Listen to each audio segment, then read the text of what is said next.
So let's get started. Biggest summer transfer flop. Phil, who do you think this is going to be? I like how we're doing the season preview, and the first thing we're talking about is who's going to flop, who's going to be terrible this season. I've gone for Kang-In Lee, who's joined Atletico Madrid, and I'm not entirely sure why. I don't necessarily see where he fits in to the team. I don't see where he gets into the starting 11. Last time he was in Spain, you know, there were question marks over his attitude. I'm sure he's possibly improved that aspect of his game, but Diego Simeone is perhaps a difficult person to get on with. I just don't see it. Antoine Griezmann's left. Kang-In Lee has come in to replace him. Does that make a lot of sense to you? Because it doesn't to me. So I'm going to suggest that he's going to be the biggest flop this season. Okay, Jeff. I'm going to go Ibrahim Konaté, not because I don't think that he can do it as a player, but I just feel Ibrahim Konaté's come off of a season at Liverpool, injury hit, and was error-strewn as well at times. There is no place to hide at Real Madrid. There is no, at the Bernabeu, it is a microscope which is unforgiving. So I hope he does well. I hope he doesn't flop, but I think he's got a big challenge on his hands.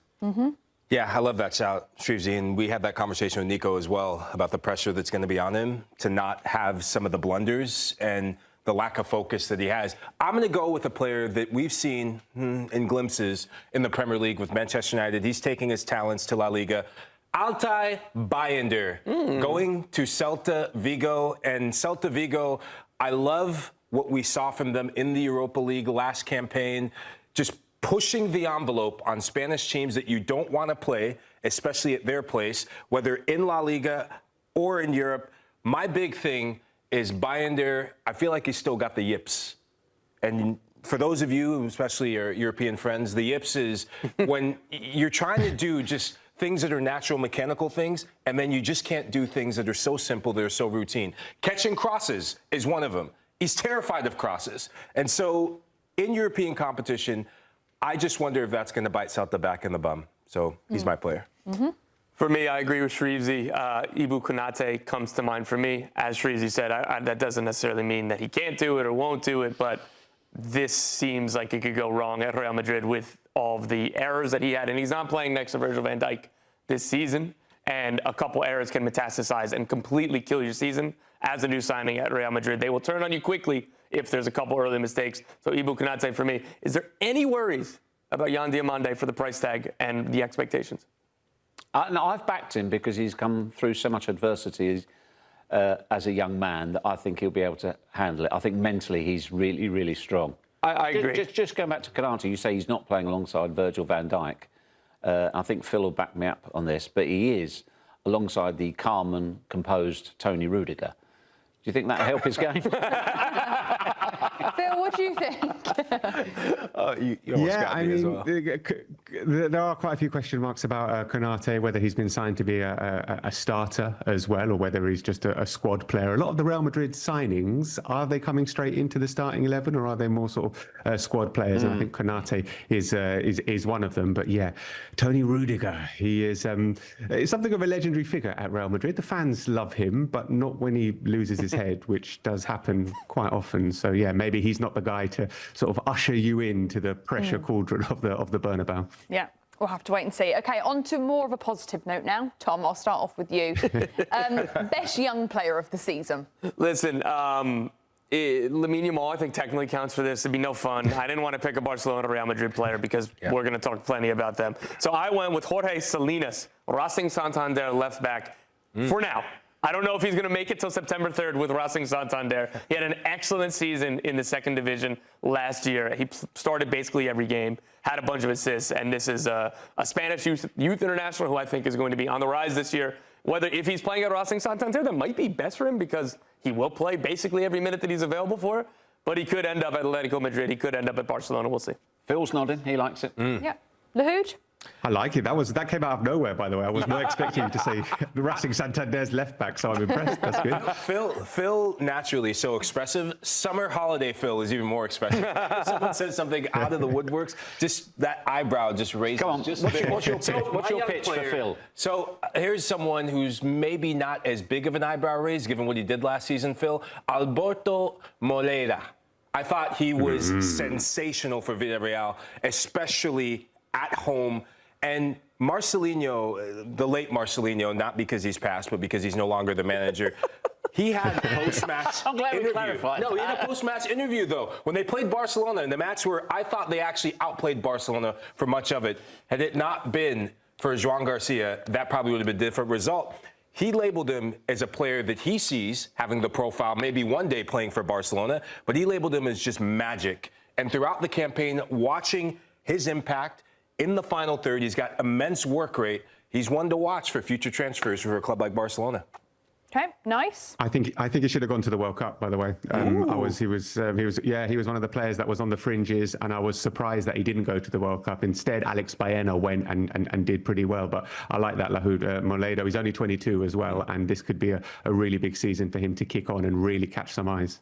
Right, do you like this one, Phil? Because I agree with you about Real Madrid, not necessarily signing players that can go straight into the starting lineup. Carlos Espí, 11 in 25 for Levante. Of course, he's going to be playing second fiddle to Mbappe, but he is a true number 9.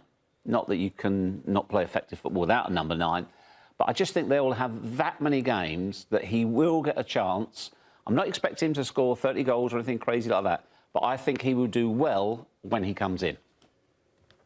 I think Carlos Espí last season was the single most important player for a single team in La Liga. Like what he did to Levante, he single-handedly kept them up. He wasn't even playing for them until about February, and then he came into the team and couldn't stop scoring. He's a really effective plan B. He's going to be happy with this role this season, you know, to sit on the bench and come off and try and unblock games when they get a little bit stuck for Real Madrid against a low block. So, yeah, I'm excited to see what Carlos Espí can do, and I think he's really excited as well. He's just not like, I'm happy to be here, but a little bit like that. You know, he's going to work very hard, play the minutes that he's given, and let's see if he can take full advantage. I think he's a really good signing. Yeah, Phil, just very quickly before we move on, what could this mean for Endrick? Because this is a big move, and it's also a big season for him.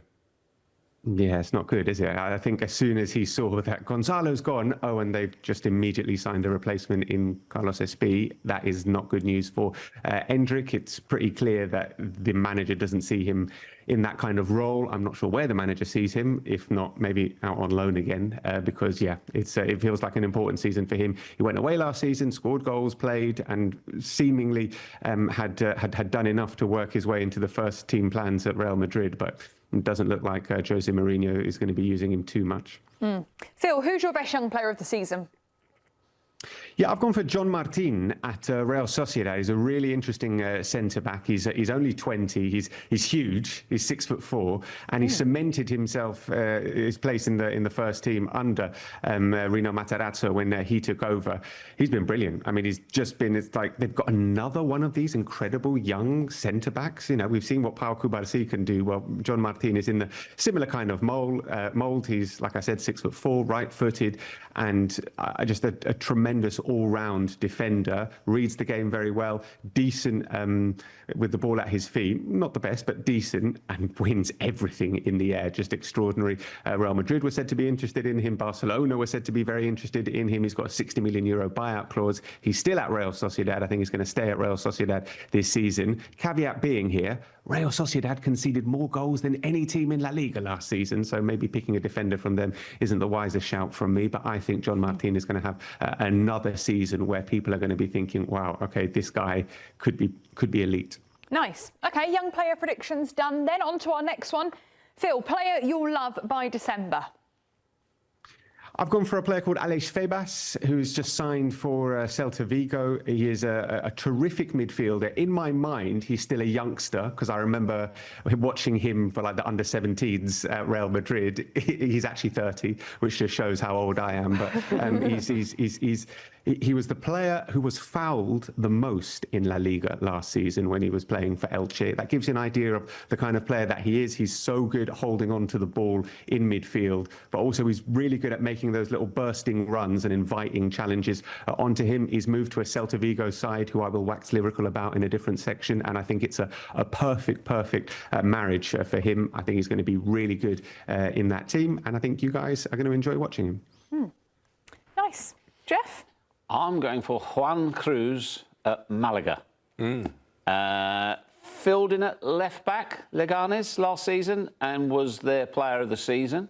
Can score a worldie as well. He's got one in his locker. But the best thing about him, he's got... I tell you what else he's got in his locker. He's got pink hair. He's got cornrows.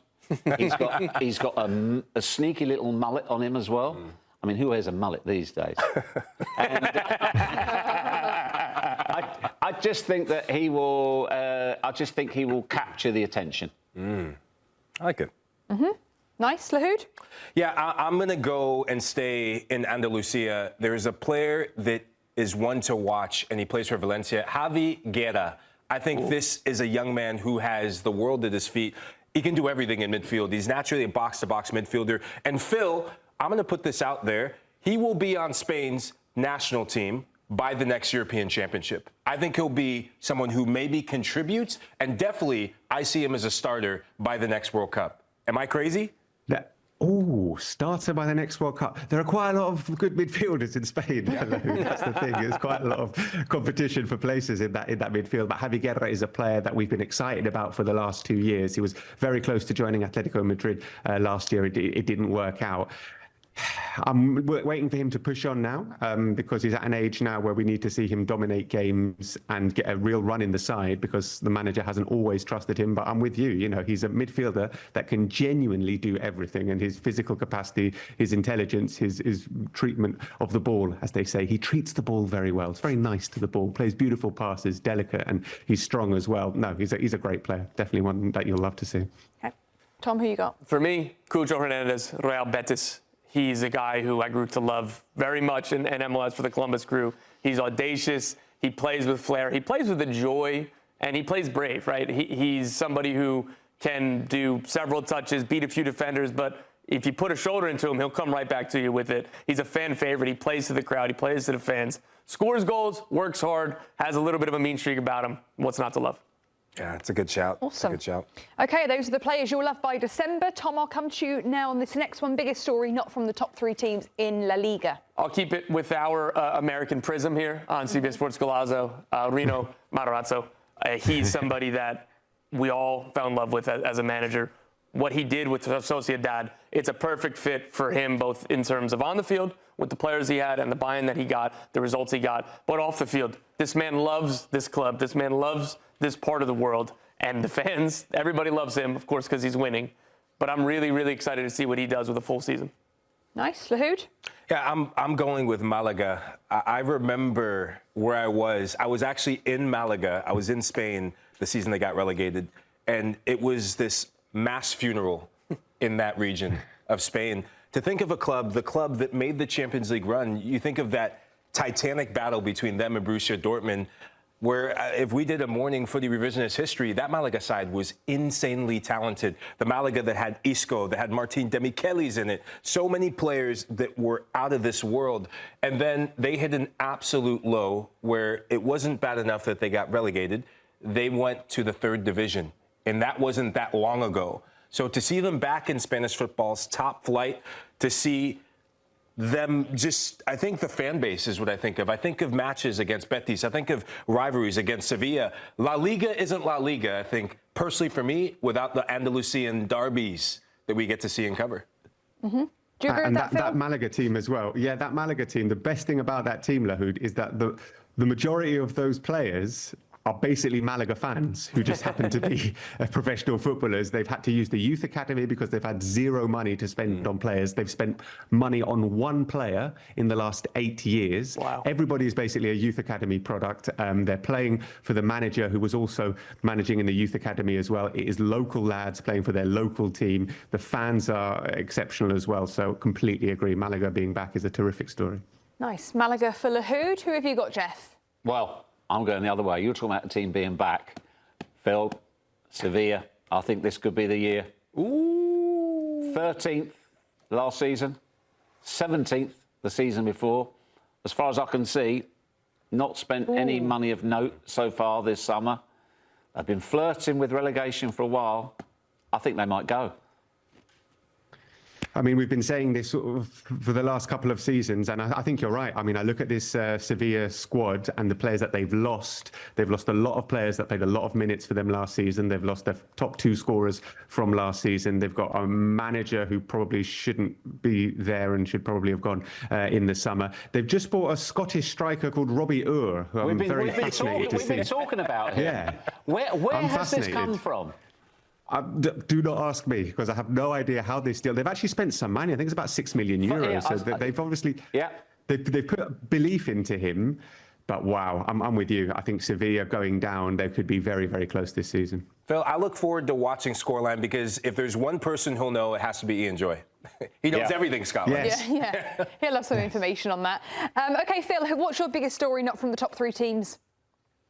Yeah, my biggest story is Sergio Canales returning to his boyhood club of Racing Santander for a final swan song in the Primera División at the age of 35. After 16 years, he left them 16 years ago to join Real Madrid. He probably shouldn't have left, because he immediately got injured at Real Madrid. He's had 3 ACL injuries. He's had a really good career, but one that has been just destroyed by injuries. He won the Copa del Rey with Betis, was part of the Nations League squad with Spain as well that they won in 2023. He's a terrific player, really nice guy as well, and actually has been doing really well in Mexico the last few seasons. So to come back with his hometown club, he's Santander, born and bred, to play with them in the top flight as they return for the first time in a long, long time. It's a terrific story. It's a bit like what we had last season with Santi Cazorla coming back with Oviedo for a final top flight swan song, although Sergio Canales is a little bit younger. Maybe we'll see him stick around in the top flight for a little bit more. But yeah, keep your eye out on him, because he's a great player back with his hometown club. OK, nice. Got some big stories in there.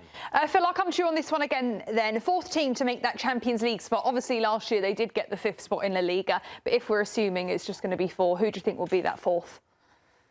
Villarreal. Next question. Oh.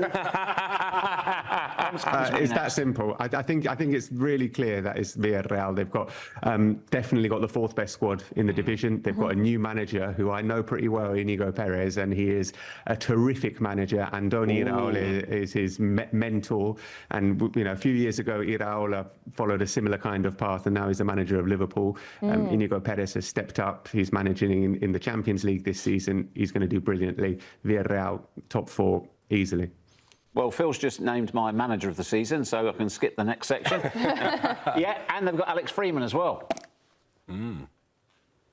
Yes, they do. And he's going to get more minutes this season as well. Looking at that, Phil. I'm keeping the American themed of CBS Sports Galazzo. Oh, man. Keep it. Phil, can you confirm he's on the roster? Yep. All right, next. He's on the roster, yes, fortunately, yes. So you've got Villarreal as well, Geoff? Yeah. Lahoud, you got anything different? Yeah, I always have to go against the grain. I'm going for Real Sociedad. I really like this squad. I really like Pellegrino Matarazzo, and I really like the fact that it's not just on Mikel Oyarzabal to score you goals. You have Odi Oscarsson, who was a house on fire in the second half of the season. So if he can keep that momentum, if he can keep that confidence in front of goal, if you can get Takekubo staying fit, this could be a formidable side. I know they have European competition, but I'm planning for when they get knocked out, whenever that is, because I don't see them as a side that's going to go all the way.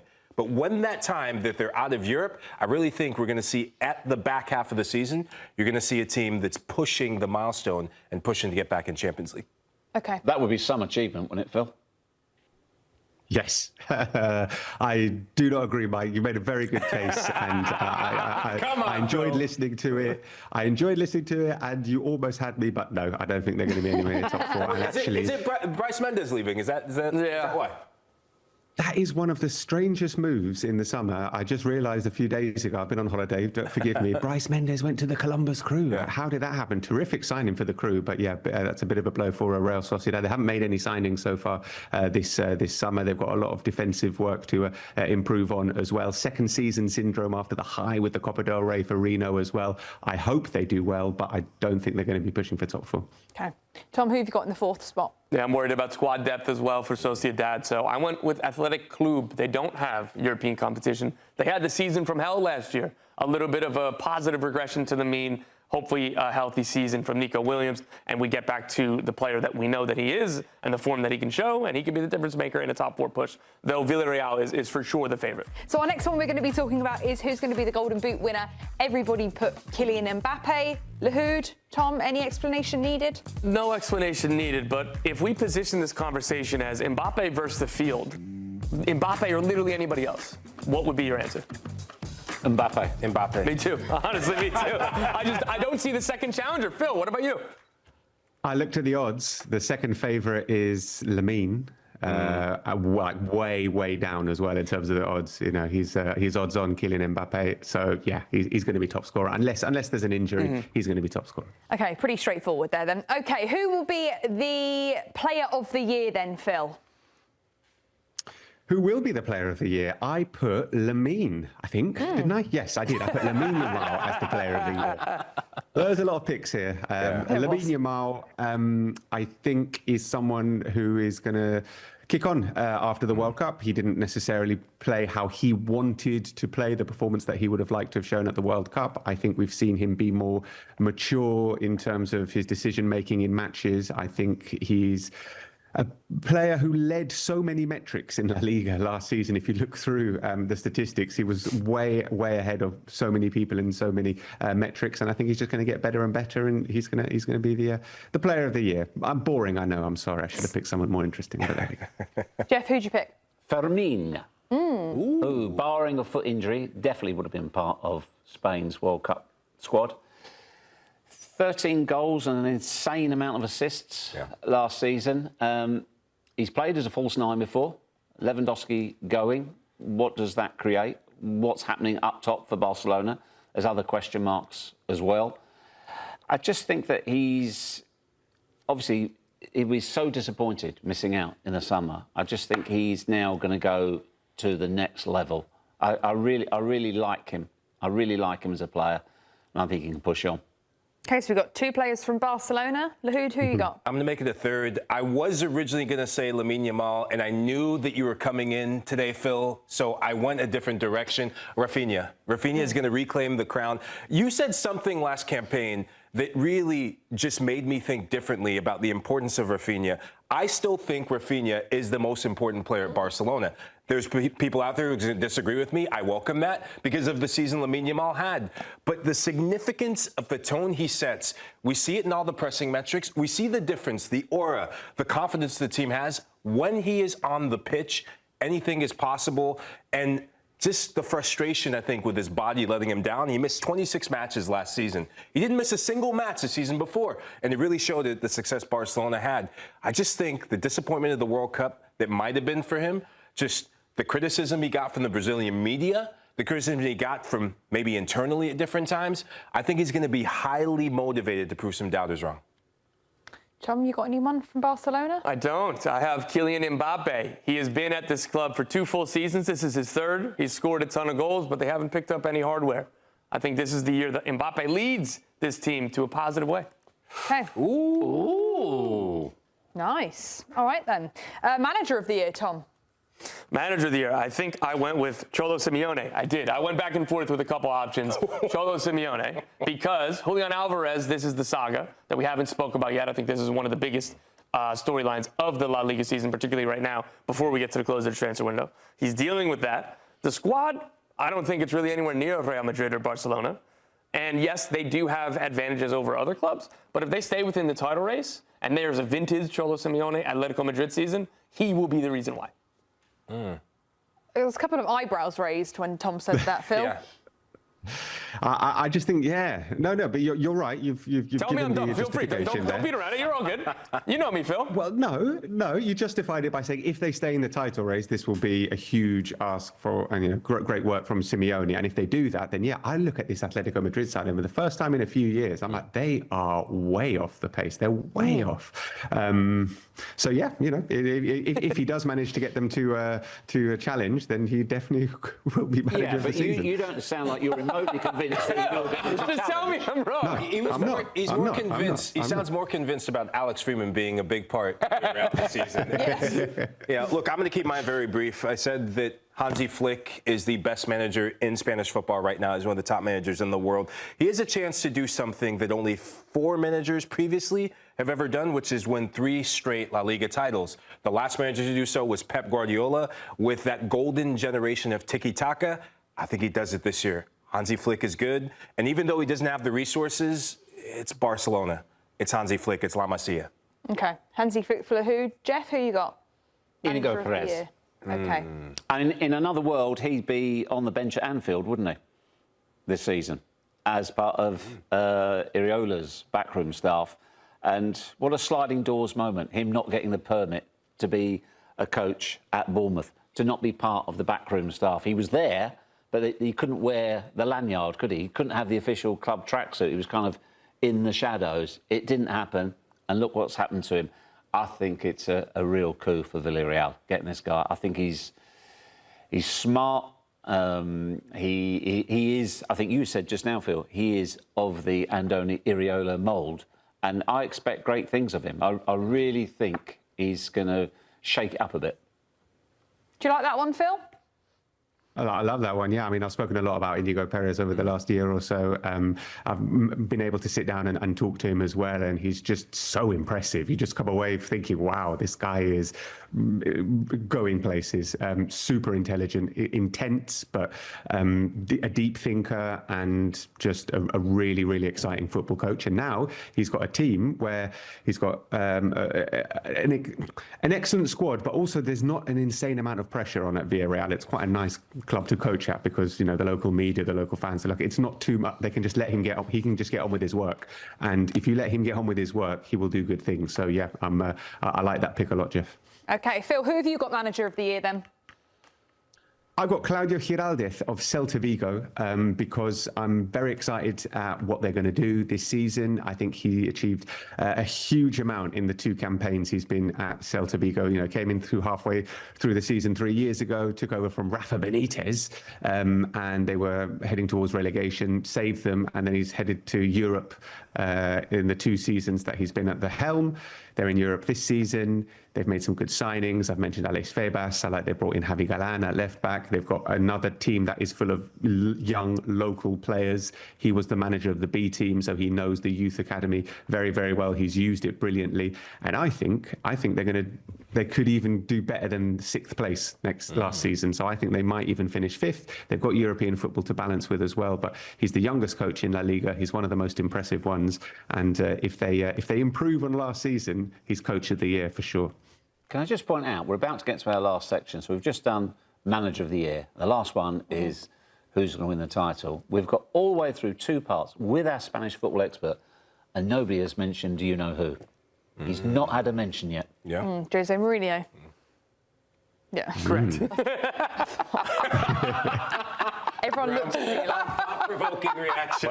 Well done, Hannah. Everyone looked at me like reaction. I just thought, have I gotten that wrong? There's no flies on this girl, is there? Can't get anything past me. All right, then. This comes to our last one. We've got who is going to win La Liga. Everybody put Barcelona, apart from Tom. Why not? You know who, Jose Mourinho. Listen, it doesn't make a ton of sense, right? It's less about him and more about the quality in the squad. You think about the league-winning, title-winning, Champions League-winning Real Madrid sides of the last decade. It has more to do with the star power than it does some Hansi Flick-style team. So for me, you look at all the stars in this team. You look at Mbappe, Vinicius Jr. signs a new contract. Yan Diomande comes in. They've shored up the defensive line. They still have Thibaut Courtois. They have options in the midfield. No, there's no Toni Kroos and Luka Modric. But I think that's going to be okay for them this season. The beginning of the year is so important to them because if it goes off the rails, it's over. More so than I think other teams in this division. But for me, Real Madrid breaking the spell that Barcelona has over La Liga. Mikey? Phil? Listen, I said Barcelona, and you know, we were speaking to the producer. It was about, I think it was on Monday that we spoke, and since Monday, when I gave my picks, I've actually been regretting choosing Barcelona, not because Phil, I'm with you. I'm all over it. I watched the first 2 parts of the documentary last night. Okay. And I'd like to add, there's a very good cameo in there from a very young, promising reporter. I've been reeled in again to the Jose factor. He could turn back the years and make fools of all of us, and nobody would love it. In the words of dear Kevin King, nobody would love it more than Jose. My doubts, I mean, you're right. My doubts are more on the question marks that we have around Barcelona at the moment, because they're starting the season and they don't have a centre forward. You know, Robert Lewandowski's gone, Ferran Torres is about to leave as well, and you're starting the season without a centre forward. They wanted to sign another centre back, which they haven't done as well. Real Madrid have got their business done. Okay, they didn't get the Rodri move, which is the player that they really needed, and they missed out on him. So that's why I'm still thinking that Real Madrid aren't quite good enough. But I have a few more doubts around Barcelona than I did. Thanks for watching this video from Morning Footy. For all news and insights regarding leagues around the world like EFL, Serie A, and all UEFA competitions, both men's and women's, don't forget to sign up for Paramount Plus.